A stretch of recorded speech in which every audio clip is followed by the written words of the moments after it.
Bien. Ya está. Doctor, Es así. sumamos a esta Sí, conversación a Antonio Fratamico, que es presidente de la Fundación Apolo. Antonio, ¿te parece que es momento sí. de hablar de una cuarentena inteligente cuando nos acercamos al pico? Donde hubo cuarentenas inteligentes, entre comillas, empezaban a bajar los casos. Nosotros vamos en contra del mundo. ¿Qué tal? Buenos Buen días. día. Muchas gracias por la invitación.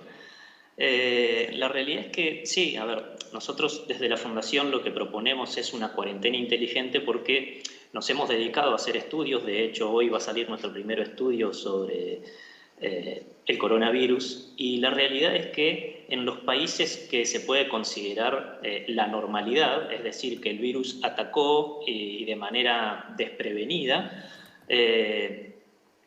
estos países han tenido los picos entre los días 40 y 60, ¿sí? Y luego del día 60 empieza a caer la cantidad de infectados y ya directamente se empieza a lo que podríamos llamar a controlar el virus, ¿sí? Y controlar el nivel de infecciones. Nosotros pusimos una cuarentena muy temprana, digo nosotros como argentinos, ¿no?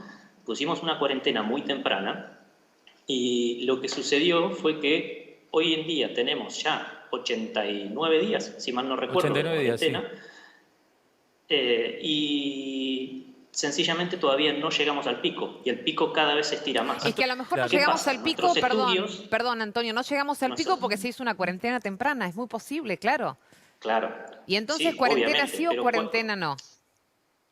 ¿cuál es el tema? Digo, si siguiésemos con la cuarentena como estamos actualmente, tenemos 436 días de cuarentena totales para que se infecte toda la población y así lograr inmunidad, ¿sí? 436 días es más de un año, mucho más de un año. Perdón, a ¿Quién ver, aguanta más de un Antonio, año lo dentro de su tenemos al casa? doctor. Doctor, sobre la inmunidad, aclárenos este Sí. punto. ¿Qué tan cierto es esto y qué tan efectivo es? Supongo que a Inglaterra no le fue bien así, ¿eh? Bueno, con la inmunidad, si ustedes ven los datos, casi todos los países no han podido superar el 6 o el 7% de la infección total cuando hicieron test serológicos. Con el 5 o 6% de la población que se infectó han muerto cientos de miles. Para que llegara a esa inmunidad del 50, 60, 70%, estaríamos hablando de millones de muertes. Eso están en todos los datos, está publicado. Nueva York, que fue una ciudad horrible, la cantidad de muertos han llegado a haber el 20% de infectados, nada más que el 20%, todo España el 5%, Bélgica el 7%, y ha sido el país que más muertes ha tenido. Si llegamos a esa hipótesis que nos tenemos que inmunizar todos, imagínense toda la cantidad de muertos que ¿Y podríamos algún llegar a país ha tener. logrado la Ese inmunidad o fracasó, no? esa idea de que nos tenemos que contagiar todos, como idea fracasó, que le hagan otro, a mí que no me lo toquen, a mí no me den esa opción, Ok. no me den. No Porque, estamos o sea, diciendo miren claramente los nuestra datos posición. serológicos de cuánto se infectó la población de los países europeos, no llega al 5%, y en Europa murieron cientos de miles de personas. Sí, es contundente. Es An- facilísimo, es No, contundente. Esa digo, no. hipótesis es una hipótesis agradable para otras infecciones, pero con esa hipótesis no es buena, Sí, no es Bien. Antonio, buena. contesta, Tenemos que Antonio. frenar la situación. A ver, Antonio, No, sí. digo que nuestra posición no es que deba efectivamente contagiarse toda la población. Ajá. Lo que Ah, proponemos como cuarentena inteligente, sencillamente, es que se realice una segmentación por estratos, digamos, etarios, por grupos etarios y por los grupos que consideramos de riesgo. ¿Por qué? Porque llevando 89 días de cuarentena como llevamos, estamos lentamente matando la economía. Y lo que entendemos es que no tiene que haber una visión maniquea del problema, sino que tiene que ser una solución que contemple tanto la economía como la salud. ¿Esto qué quiere decir? Que los grupos etarios de riesgo, es decir, hoy en día 8 de cada 10 personas que fallecen por el coronavirus son personas mayores de 65 Claro. años. Esto quiere decir que a las personas mayores de 65 años son a las que más tenemos que cuidar. Entonces, si respetamos las normas y ponemos a que las personas mayores de 65 años efectivamente hagan cuarentena, y los grupos de riesgo, como por ejemplo los diabéticos o aquellos que tienen problemas cardíacos también hagan cuarentena, y todos los demás podamos trabajar, lo que está demostrado también por estudios es que se puede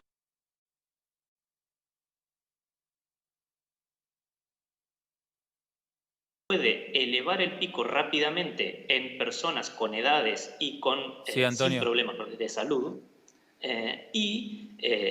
sin generar muertes, Antonio, como se predice que se va a generar. ya seguimos hablando con vos y seguimos sumando voces. Anita, te escuchamos. Queremos sumar a Manuela Castiñeiras. Manuela, ¿estás de acuerdo con lo que dice Antonio, esto de la cuarentena inteligente? ¿Cuál es tu opinión? Buenos días, Milva, Mariano, bueno, y a todos los invitados. Muchas gracias por la invitación. Hola, Manuela, ¿cómo estás? Muy bien, muy preocupada. En realidad, esa es la situación, por lo menos en la que estoy yo. Yo estoy a favor de la cuarentena, pero con derechos sociales. Realmente creo que es una conquista de la sociedad argentina que ha priorizado la salud por sobre los negocios, porque aquellos que dicen que les preocupa la economía, en realidad lo que les preocupa es la ganancia de un puñado de unos pocos que siguen haciendo negocios mientras están en su casa. Te voy a poner el ejemplo de la empresa FATE, donde estuve hablando con un referente gremial de allí, Jorge Ayala. Madanes está muy bien cuidadito en su casa, pero los trabajadores se están contagiando en el lugar de trabajo, volvieron a la empresa y no cambió nada. No hay otro comedor, no hay más vestuarios, no agregaron duchas, no hicieron un cambio estructural en el lugar y empezaron a contagiarse los trabajadores allí y ni siquiera cerraron la fábrica para hacer una desinfección. Trazaron un compás alrededor, algunos lo mandan a su casa, una de las personas contagiadas era de mantenimiento, lo que estuvo en toda la fábrica. O sea, es realmente, acá cuando se habla de flexibilizar la cuarentena, en realidad se está pensando en que algunos privilegiados se quedan en su casa, que son los que en general sostienen el discurso que hay que flexibilizarla, mientras se expone como carne de cañón a muchos trabajadores y trabajadoras. Y en particular a los de la salud, que son los que me preocupan Manuela, mucho. danos un segundo porque lo tenemos ahí a Antonio, que bueno, sonríe un poco, no estás muy de acuerdo con lo que está diciendo Manuela, ¿no? Por lo que se observa, digo. No estoy de acuerdo. Primero quiero expresar, porque lo que proponemos nosotros como cuarentena inteligente tiene muchos aspectos y no es solo lo que he dicho. También proponemos que como cuarentena inteligente se generen protocolos de trabajo entre las cámaras empresariales, los sindicatos y así se logre, y los sanitaristas también, y así se logre por lo menos que todos los trabajadores puedan ir a trabajar de manera segura, ¿no? No es que proponemos a salir a trabajar así nomás. No, claro. Porque aparte, como dice Manuela, quienes se contagian son trabajadores y son quienes usan el transporte público. Por eso hay una mirada nuevamente, doctor, cámara sobre el transporte público que veremos en las próximas horas que se define. Pero es posible, digo, flexibilizar o pensar, doctor, en cuarentena inteligente cuando una sociedad trata de transgredir todo el tiempo. Y hay gente que se cuida, que hace lo que hay que hacer, pero es una parte, el resto no.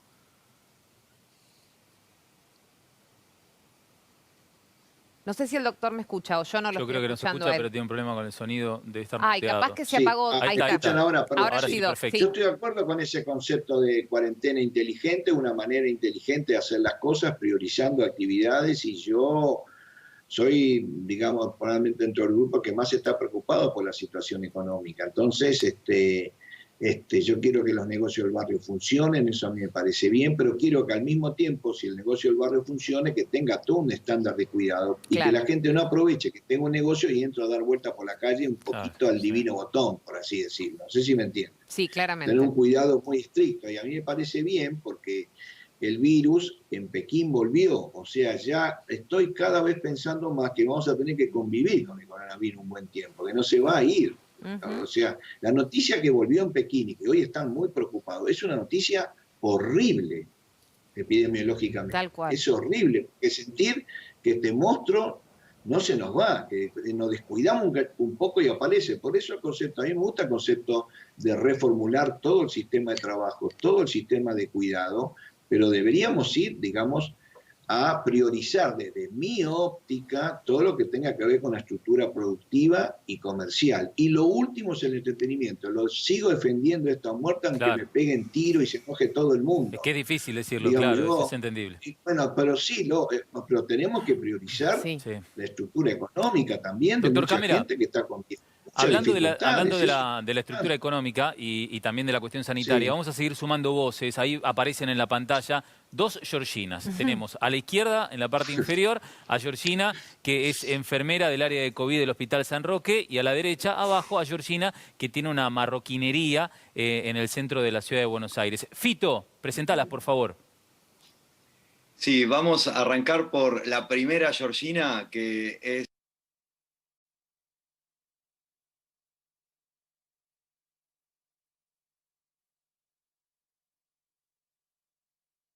enfermera en el hospital de Gonet, y quería preguntarte, Georgina, ¿qué sentís vos cuando, por ejemplo, escuchás a Antonio proponer una cuarentena inteligente que le dé espacio al desarrollo económico? ¿Qué sentís vos que estás ahí en la línea de batalla atendiendo los casos de coronavirus? Sí, en principio, buen día para todas y todos, y gracias nuevamente por la invitación. A mí como trabajadora de la salud me da mucha impotencia decir de que en este sentido hoy estamos priorizando la economía cuando lo que estamos priorizando es la salud, porque venimos de un gobierno que lo primero que atacó es a la salud pública y que teníamos hospitales devastados. Y si este tiempo de cuarentena al día 89 nos permitió equipar a los hospitales públicos, donde vivimos de 4 años que solamente atacaron, desabastecieron, no nos proveyeron de insumos, yo creo que hoy el personal sanitario, que por ahí esta gente que hoy sale a la calle y nos parte de esos que a la noche nos aplauden, tienen que entender que el equipo sanitario tuvo que aprender de esta enfermedad que llegó con los miedos, con no camas disponibles, con no el personal disponible. Hoy,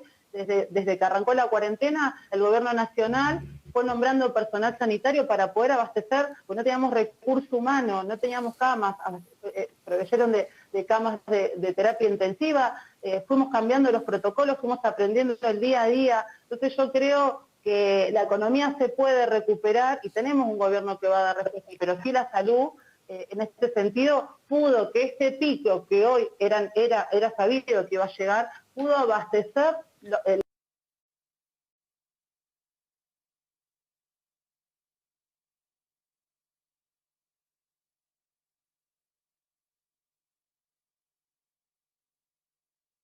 el equipo de salud. Entonces me parece que tenemos que ser cuidadosos en ver eso, por los que están en la primera línea de batalla son las trabajadoras y trabajadores de la salud que sufrieron tanto miedo como esas personas que hoy están saliendo a correr con tanta irresponsabilidad, y hay familias, madres de chiquitos, mujeres solas que vienen a trabajar porque el equipo de salud está en la primera línea de batalla y está exento de cualquier carpeta extraordinaria en esta pandemia. Entonces me parece que tenemos que mirar por ahí, no mirar la propia realidad. Así que nada, hoy creo que sabemos que se viene este pico, lo estamos sosteniendo, el personal de salud se está capacitando día a día, se trabajan en comité de crisis, forman nuevos protocolos en base al cambio de la enfermedad. Cuando hace un tiempo estábamos... Perdón, ¿no? Sí, dígame. ¿Me permito interrumpir? Sí, Antonio. Sí, cómo no. Sí. A ver, Antonio, hay algo que destacó. Sí. ¿Nos escuchás bien? Dale, sí, por favor. Hay algo que destacó Georgina, que es no tener una posición planteada desde la propia realidad, ¿no? Y justamente eso es lo que hace, y para mí, lo que va en contra de lo que ella misma dice. A ver, ¿por qué? Porque ella justamente se está parando desde el sector de la salud, nada más. Y tenemos que también entender que mucha gente, a medida que cerramos la economía y no dejamos que funcione, mucha gente se puede quedar sin trabajo. Muchas empresas pueden cerrar, que es lo que viene pasando. Más del 65% de las empresas de Argentina están con posibilidades de cerrar y recurriendo a usar bienes de capital, vendiendo sus bienes para poder pagar los sueldos de los empleados, ¿sí? Entonces, eso hace que, llegado a un punto, todos nos vamos a quedar sin trabajo. Entonces, ahí es donde está la clave, no pararse sencillamente en el lugar de los sanitaristas, porque la economía también genera muertes. A medida que la gente se queda sin trabajo, si la gente se queda sin trabajo, también entra en la pobreza. Y la pobreza lo que dispara es la mortalidad infantil. Mucha gente también puede morir por sencillamente no poder comer.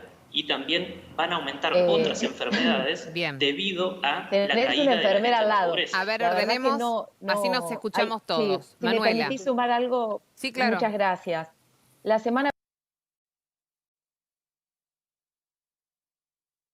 pasada estuve en el Hospital Durán, donde hay más de 140 casos positivos y los trabajadores allí me decían que no habían recibido el bono de los 5.000 pesos y que tenían camisolines que cuando se les ponían se les rompían, que los barbijos N95 eran de papel, que no servían para poder intubar o atender a las personas que tienen COVID. La verdad que escuchar a alguien que dice, a mí me preocupa la economía y no pongan solamente a los trabajadores de la salud en el primer lugar, que está haciendo teletrabajo, es una falta de respeto, porque hay un sector de trabajadores que se arriesgan por el conjunto de la sociedad y si vos no tenés un Estado que los prioriza y los protege, y si no tenés una política que los prioriza y los protege, entonces estamos viviendo en un momento donde hay muchas palabras y pocos hechos. Y eso lo digo, por un lado, para aquellos que presionan y hablan la economía y dicen la gente que se va a quedar sin puestos de trabajo, pero no dijeron nada cuando empresas como McDonald's decidieron no pagar los salarios, porque son los que presionan y presionan y presionan. Y también lo digo, y esto con todo el respeto, porque sé que hay muchas expectativas en Alberto, pero lo digo claramente, he recorrido un montón de hospitales porque hacemos una campaña de solidaridad y estoy haciendo donaciones de instrumentos como barbijos y alcohol en gel. Y no llegan los insumos. A ver, Manuela. Hay muchas palabras, pero no llegan los insumos. Permitimos preguntarle Preocupante esta inquietud que tenés vos también y que manifestaba Antonio al doctor Cámara, que también es una voz autorizada. Doctor, Sí. ¿qué opina de todo esto que está escuchando? Es que me parece que no podemos, digamos, tener una pelea entre salud y economía. Eso ya creo que lo dijo también el propio presidente. Llega un momento que tenemos que ser lo suficientemente ingeniosos como para trabajar simultáneamente con ambas cosas, cuidar ambas cosas. Y en la medida que superemos este brote, que vamos a tener 2 meses muy duros, yo creo que el virus va a seguir estando en el país con mucha circulación. Entonces vamos a tener que reestructurar toda nuestra manera de ser, donde tengo que cuidar la salud y al mismo tiempo tengo que tratar de priorizar las actividades económicas. Eso implica una nueva reingeniería, nos tenemos que adaptar. No lo hagamos como una pelea A contra B, no, tenemos que ser tremendamente ingenioso. Y en esto no tenemos experiencia previa, hay que construir, digamos, una nueva manera de trabajar. Yo no lo pondría como grupos polares, porque si no es una pelea horrible. Claro, y no vamos a ir a ningún lado. Por eso yo digo, digamos, No vamos a salvar me pongo, vidas. a ver, brevemente me pongo, digamos, en el lugar de a lo mejor de alguien que tiene un pequeño negocio familiar que está a punto de cerrarse, y él no es un contagiador si tiene estándares de cuidado, no va a ser un contagiador, lo puede tener y al mismo tiempo se mantiene el sistema. Los grandes contagiadores son el transporte público, Claro. la gente que se reúne. Cada vez que nos juntamos nosotros, nos reímos, conversamos. Lo más agradable del ser humano que es compartir, ahí se nos mete el virus. Qué buena definición que hace, doctor. Qué claro el ejemplo. El virus navega en el verbo compartir, que es algo recontra agradable. Doloroso. Claro. Y ahí se nos mete. Entonces ahí tenemos que eliminarlo. Entonces, porque esto viene para largo, no se va. Por eso vuelvo a decir que lo que ocurrió en Pekín es una noticia muy dura, porque el virus no se fue. Está claro. Entonces tienen que volver a cerrar un montón de barrios en Pekín. Sí, y eso sí, que volver a una cuarentena muy dura para atrás, a mí me trataría de portarme muy bien, mientras tanto cometer la menor cantidad de errores y tener algunas actividades que se sigan sosteniendo, porque me parece que es vital. Y en el interior también es vital que esto se mantenga, porque es gran parte de la fuerza productiva del país, que también no la podemos desconocer. Es importante que esto se reactive. Si pueden ir las dos cosas juntas, no es Sí. A contra B. Hay que ser Exacto. ingenioso para que las dos cosas vayan juntas. Ese es el objetivo y Pero eso requiere tenemos que ingenio, yo apuntar. no tengo la solución ahora. No, está No, claro, está claro. doctor.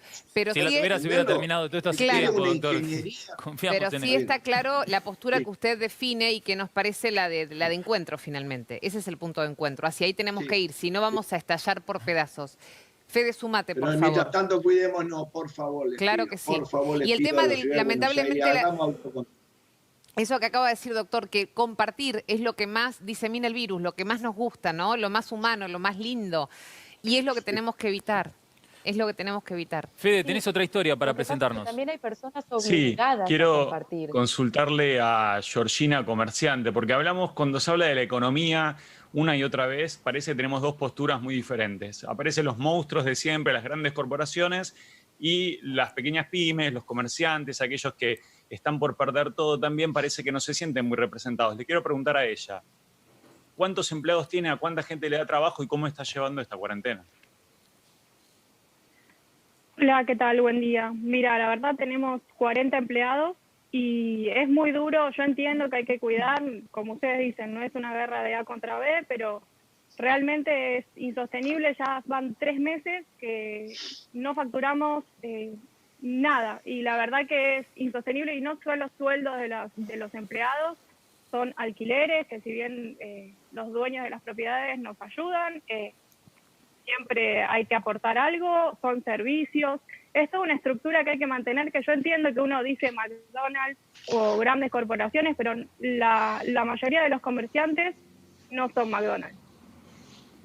Y es una situación difícil la que están atravesando. ¿Cuánto tiempo crees, Georgina, que van a poder soportar esta situación si es que continúa? Mira, la verdad te cuento, nosotros del 16 al 22, creo que fueron 5 días que pudimos trabajar, pudimos abrir. Nosotros tenemos 7 locales en el centro y obvio, vendimos el 5% cuando todos estaban diciendo que vendían el 30% de su facturación. Nosotros vendimos el 5% y para nosotros cada venta fue un orgullo y cada venta la aplaudíamos. Abrimos 4 de los 7 locales con la gente que pudo venir caminando justamente para eso que decían, para no entrar en un transporte público y tener más posibilidad de contagio. La verdad es que abrimos 4 locales, no vendimos nada, pero para la mente de nuestros empleados fue un alivio empezar a trabajar. Antonio. Y no sé cuánto más podamos aguantar. Sí, claro, esa es la incertidumbre, ¿no? Y saber que ya están con el agua al cuello. Antonio, este sector, ustedes lo están contemplando en lo que vos definís como esta cuarentena flexible. Sí, claro, claro que sí. A ver, como mencionábamos hace un ratito, para nosotros el tema de quién tiene que estar en cuarentena se define por grupos de riesgo. Todos los demás deberíamos poder salir a trabajar, obviamente con los cuidados pertinentes, ¿sí? Y acá quiero hacer una señalización sobre algo que señaló Manuela. No es que la cuarentena beneficia, digamos, nosotros estamos jugando a favor de los grandes jugadores, como llamó ella, de la economía. No, al revés. Tengo amigos míos que trabajan en una empresa muy, muy grande de baterías, no voy a nombrarla, pero me comentaba que todos los pequeños productores de baterías de Argentina se fulminaron. Todos desaparecieron. ¿Por qué? Por la cuarentena. ¿Quién se benefició? El grande. Entonces, la cuarentena en sí, la obligación de tener cerrado tu comercio, lo que hace es beneficiar al grande. Siempre porque el grande tiene más espalda. Eso es lo que tenemos que entender. Antonio, yo estoy totalmente del lado de Georgina. ¿Por qué? Porque, a ver, la cuarentena mata al chico, mata a quien no tiene espalda económica para soportar tantos días sin abrir. Sí, Manuela. Mariano, Milva, a mí me parece que hay varias discusiones. En general siempre se suele hablar de los pequeños sectores sobre los cuales hay, sinceramente, muy pocas medidas para defender los intereses de los grandes. Hoy los que están abriendo y no tienen ningún tipo de control y no hay comités de higiene y seguridad en los lugares de trabajo, son grandes empresarios a los cuales incluso se está beneficiando con las ATP. Ojo, yo estoy a favor que todos los trabajadores cobren el 100% del salario, pero me gustaría que los sectores empresarios que más espalda tienen y cuando tuvieron más ganancia sean los que también tengan que aportar, porque se habla de los chiquitos para defender los intereses de los grandes. Otra discusión mundial que se está haciendo es la de la remuneración básica universal. A mí me parece muy importante, no lo traigo yo sola, lo dijo hasta, mira, el Papa Francisco, y eso que soy atea, así que te estoy citando al Papa, imagínate, que habla de la necesidad de que todos los habitantes de un país mayores de 18 años cobren un salario en el caso de Argentina, para sobrevivir tendría que ser de 50.000 pesos. Con ese beneficio salarial, entonces la sociedad no estaría obligada a tener que salir a arriesgarse de manera Para no irnos del foco del tema, yo creo que acá se presentan como dos actores antagónicos, el caso tuyo, Manuela, y el de Antonio, y sin embargo hay un punto que los une a ustedes. La nueva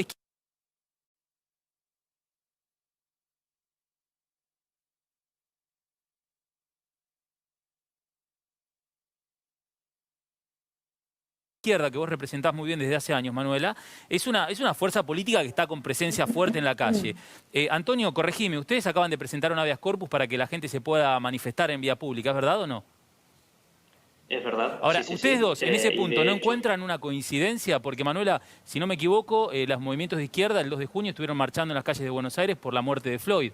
Y eso también tiene que ver con el cuidado y con el respeto del distanciamiento social que tanto bregamos desde hace meses. Y digo, ¿cómo por un lado se defiende una cosa y por el otro mostramos que no? Salimos todos masivamente a la calle a manifestarnos. La movilización fue con distanciamiento social y no vino ningún caso de contagio por movilizarse contra el racismo. Lamentablemente los gobiernos autoritarios del mundo están llevándose puestos muchos derechos y estamos obligados, o sea, en eso también coincidís con Antonio, Manuela. A salir contra el, no sé qué dice Antonio, y yo Antonio, te digo lo que yo defiendo. Antonio, también corregime si no me equivoco. Yo no salía a la Plaza de Mayo para que se levante la cuarentena, como hicieron sectores de derecha bastante lecoides. Está clarísimo, pero cuando estamos diciendo nos tenemos que quedar en casa, ver a tanta gente movilizándose independientemente del distanciamiento social, es una cuestión simbólica, porque se pueden organizar hasta a través de redes sociales las manifestaciones en tiempos de Zoom y de toda la tecnología que tenemos. No la estoy cuestionando, estoy diciendo las alternativas. Cuando mujeres o personas por el color de la piel no viene alcanzando, entonces nos vemos obligados a salir. Nosotros lo hicimos con distanciamiento social, con una pandemia, en lugares donde podemos controlar. Yo te invito a que vayas a recorrer una fábrica para ver si ahí el 24 de marzo también se suspendieron, Manuela, las movilizaciones. Sí. El 24 de marzo también se suspendieron porque estamos iniciando la pandemia. O sea, y estamos en una fecha mucho más difícil esta con el correr del tiempo. Antonio, quería preguntarte, vos en algún momento llegaste a decir que la democracia estaba en terapia intensiva. ¿Por qué crees esto? ¿Porque esta unificación del discurso hace que se violenten otros derechos, como estaba manifestando Manuela también? Sí, particularmente, a ver, fue un artículo que publicamos junto a una colega, Constanza, que la democracia para nosotros está en cuarentena y nuestro final era justamente ese, que está en terapia intensiva. ¿Por qué la democracia está en terapia intensiva? Sencillamente porque con la excusa del coronavirus y de la pandemia, el gobierno no hace más que coartar libertades individuales de las personas. Y no solo eso, sino que además avasalla instituciones. El Ejecutivo está llevando adelante todas sus políticas públicas por medio de decretos. Me acuerdo que hace menos de 7 meses atrás criticábamos a Macri por sacar algún decreto una vez cada tanto. Este gobierno está gobernando prácticamente por decreto. El Congreso dejó de funcionar por 60 días hasta que se pusieron esas pantallas y se pudo trabajar.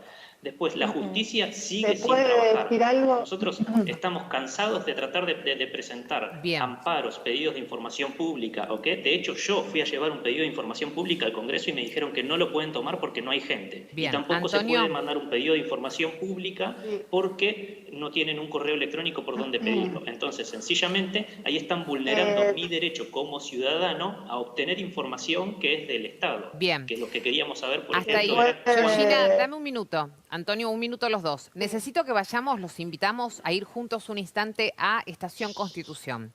Ya seguimos conversando.